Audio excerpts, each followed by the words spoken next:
ॐ शुक्लाम्बरधरं विष्णुं शशिवर्णं चतुर्भुजं प्रसन्नवदनं ध्याये सर्वविघ्नोपशान्तये। ओम श्रीकृष्ण परब्रह्मणे नमः। श्रीमद्भगवद्गीता अध सप्तदशोऽध्यायः श्रद्धात्रय विभागयोगः। 19వ శ్లోకం। మూఢగ్రాహేణాత్మనో యత్ పీడయా క్రియతే తపః పరస్యోచ్ఛాదనార్థం వా తత్తామసముదాహృతం। మూర్ఖమైన పట్టుదలతో తన శరీరమును బాధపెట్టి కష్టపెట్టి చేసే తపస్సులు లేక ఇతరులకు హాని కలిగించాలనే ఉద్దేశంతో చేసే తపస్సులు, పూజలు, యజ్ఞాలు అన్నీ కూడా తామసిక తపస్సులు అని అంటారు. ఇప్పుడు తామసిక తపస్సు గురించి చెబుతున్నారు. ఈ తపస్సులో మూర్ఖత్వం, మూఢత్వం, అహంకారం కనపడుతుంది. తమకు తోచిందే వేదం, తాము చెప్పిందే ఆచరించాలి అనే మూర్ఖత్వం. వీళ్ళు ఏ పని చేసినా తమను తాము బాధించుకోవటము లేదా ఇతరులను బాధించటము చేస్తుంటారు. ఇటువంటి వారు కఠినమైన ఉపవాసాలు ఉండి శరీరాన్ని బాధ పెట్టుకుంటారు. పంచాగ్నుల మధ్య తపస్సు చేస్తారు. గడగడా వణికే చలిలో జోరున కురిసే వానలలో నిలబడి తపస్సు చేస్తారు. వీరినే హఠయోగులు, అఘోరీలు అని పిలుస్తుంటారు. ఈ విషయాలు వేదాల్లో కానీ ఉపనిషత్తుల్లో కానీ చెప్పబడలేదు, కానీ వారు నమ్ముతారు. వారు నమ్మిందే వేదంగా పరిగణిస్తారు.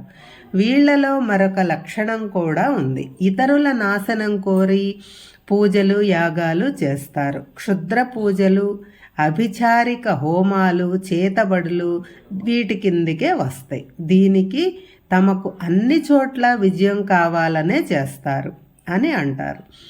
చేసేవాడికి విజయం సిద్ధించాలంటే ఎదుటివాడు ఓడిపోవాలి, నాశనం కావాలి.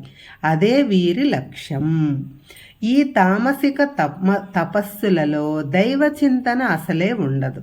కేవలం తంత్రము, తాంత్రిక విద్యలే ప్రముఖ పాత్ర వహిస్తాయి. కాబట్టి తామసిక తపస్సులు చేసే వారికే కాక ఎదుటి వారికి కూడా హాని కలిగిస్తాయి. పురాణాల్లో చూస్తే ఇటువంటి తపస్సులు చేసిన రాక్షసులు భగవంతుడి ప్రత్యక్షమైతే మోక్షం కోరుకోరు.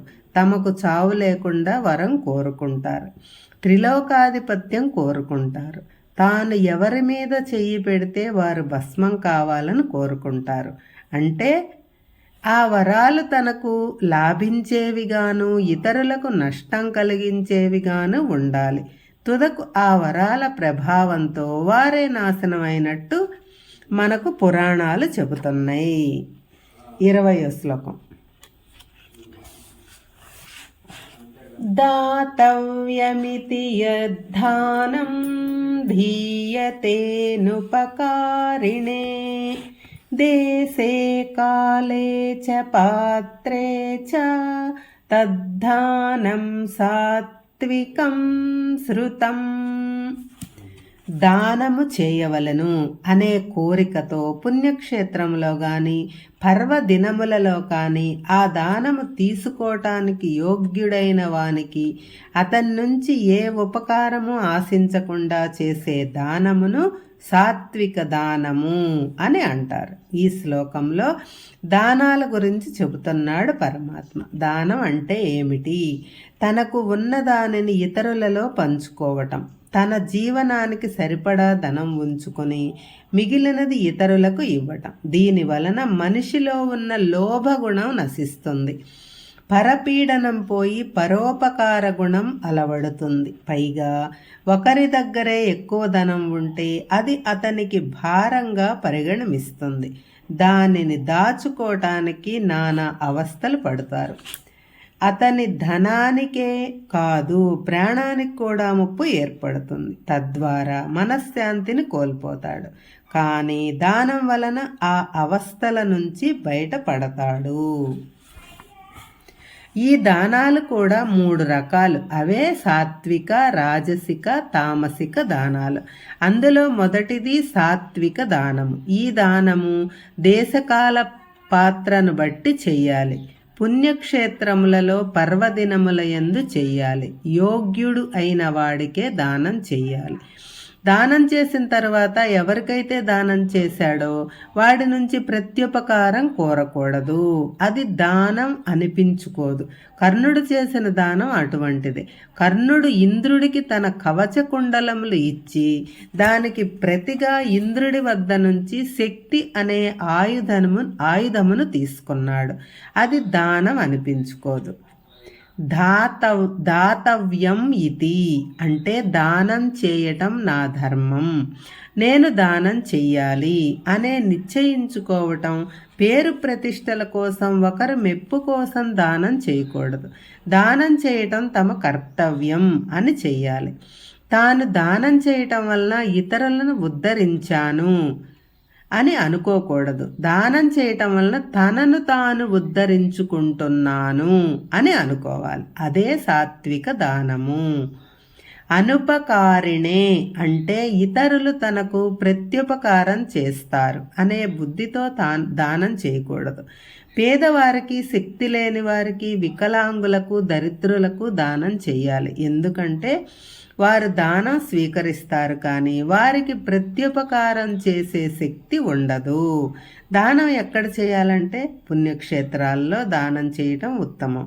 కాలే అంటే పుణ్యకాలముల యందు అంటే గ్రహణ సమయంలో, శార్ధ సమయంలో, సంక్రాంతి లేక మహాలయ మొదలగు పితృదేవతలను అర్చించే సమయంలో దానం చేయటం ఉత్తమం. పాత్రే అంటే మనం దానం ఎవరికి ఇస్తామో వారు ఆ దానం తీసుకోవటానికి అర్హులు అయి ఉండాలి. తాము చేసిన దానమును దుర్వినియోగం చేసే వారికి దానం చేయకూడదు. ఈ ప్రకారం చేసిన దానములు సాత్విక దానములు అని అంటారు. 21వ శ్లోకం. ఎత్తు ప్రత్యుపకారార్థం ఫలముద్దిశ్య వా పునః దీయతే చ పరిక్లిష్టం తద్దానం రాజసం స్మృతం. తాను చేసిన దానానికి ప్రత్యుపకారం కోరి చేసే దానము లేక తాను చేసే దానానికి తగిన ప్రతిఫలం కోరి చేసే దానము, ఈ దానం చెయ్యాల్సి వచ్చిందే అనుకుంటూ మనసును బాధ పెట్టుకుంటూ చేసే దానము రాజస దానము అని అంటారు. ఇప్పుడు రాజస దానం గురించి చెబుతున్నారు. ఈ రాజస దానమునకు 3 లక్షణాలు ఉన్నాయి. మొదటిది ప్రత్యుపకారం, ఆశించి దానం చేయటం. అంటే ఈ రోజుల్లో మనం వాడే క్విడ్ ప్రోకో, నేను నీకు ఇది ఇస్తే నువ్వు నాకు ఏది ఇస్తావు అంటే ఇతరుల నుంచి ప్రత్యుపకారం ఆశించి దానం చేయటం రాజస దానం.